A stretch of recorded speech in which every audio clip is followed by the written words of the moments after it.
right side, yung 5 hours. Yan.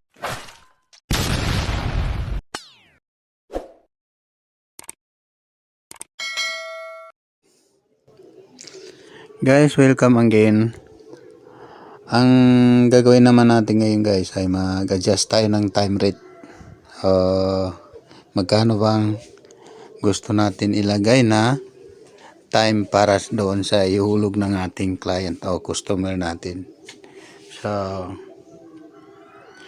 bago ang lahat guys, login muna tayo.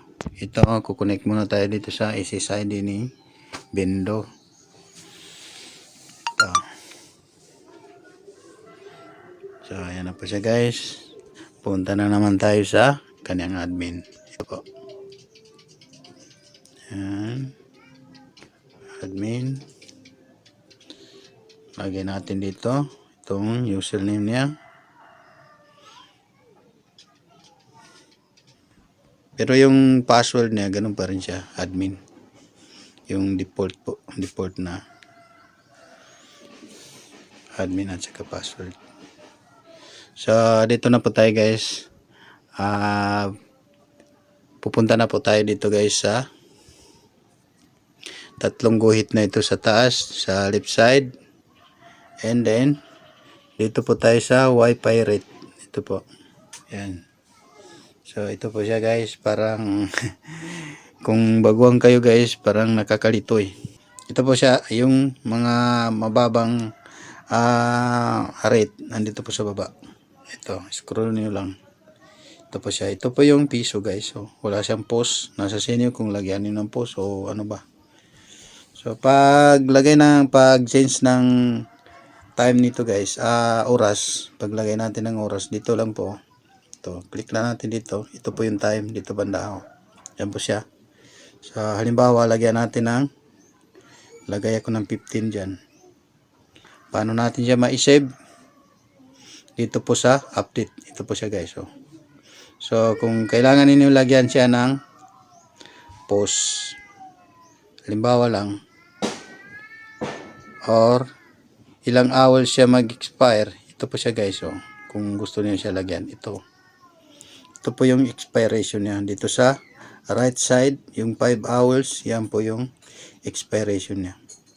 And then yung total time 15 minutes, yan po yung nilagay natin dyan sa kabila.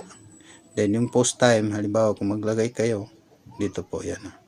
Lagay nilang kung ilang post ang gusto niyo ilagay. Subukan muna natin i-save yung time niya guys. Yung nilagay natin na 50 minutes, yan po. Ayan. Nakasave na po yan siya guys. Yan. So, lipat tayo dito sa 5 pesos. Ito po, ang 5 pesos niya, ito po yung default time guys. 45 minutes lang po nakalagay. So, papalitan natin ng 1 hour. Yan. Lagyan po natin ng 1. O 1. Ganyan po. Hindi. Ilan ba yung 1 hour? 60. Sorry. Ayan. 60 po. Then, kung sakali gusto natin lagyan ng ilang post, makapost yung customer natin ng mga ilang beses, halimbawa lagyan natin ng 3, yan po. And then yung expiration niya, ito po sa baba guys, itong 12 hours siya mag-expire, itong 5 pesos. Hindi ko na po yan siya gagalawin guys. Mag-save lang po tayo dito. Ito po. Kapag ginalaw nito siya guys, dito po kayo mag-change dito sa kabila, doon sa 10, doon tayo maglagay. Update guys. Yan. So, save na po yan siya guys. Then, ito po yung 10 guys. Ito po yung 10. Tingnan ninyo. 2 hours lang ang nakalagay. Ito po. 2 hours siya. Then, lagyan natin ng 3 hours. Dito po natin siya palitan. 3 hours, magkano, ilang minute bang 3 hours? 180 guys. 180. Ayan po. Ayan. Yun, 3 hours, 180 minutes. Then dito ang expiration niya, 100 1,440 minutes. Ang total niya 1 day. So halimbawa lagyan natin ng mga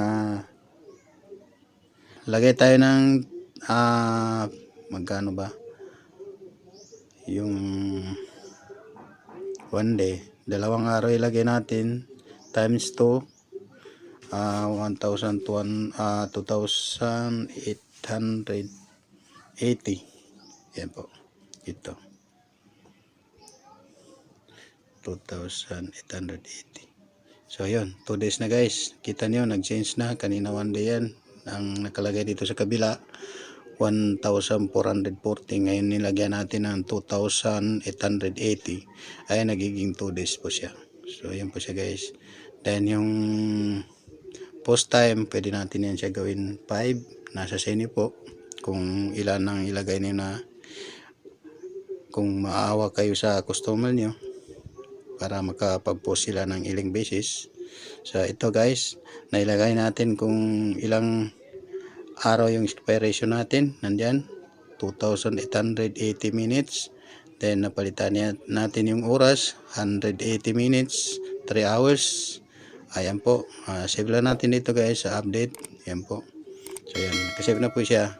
So maraming salamat guys sa panonood. Ganun lang po adjust ng time dito sa wifi ng bayan. Sana po makatulong sa inyo ang video natin ngayon.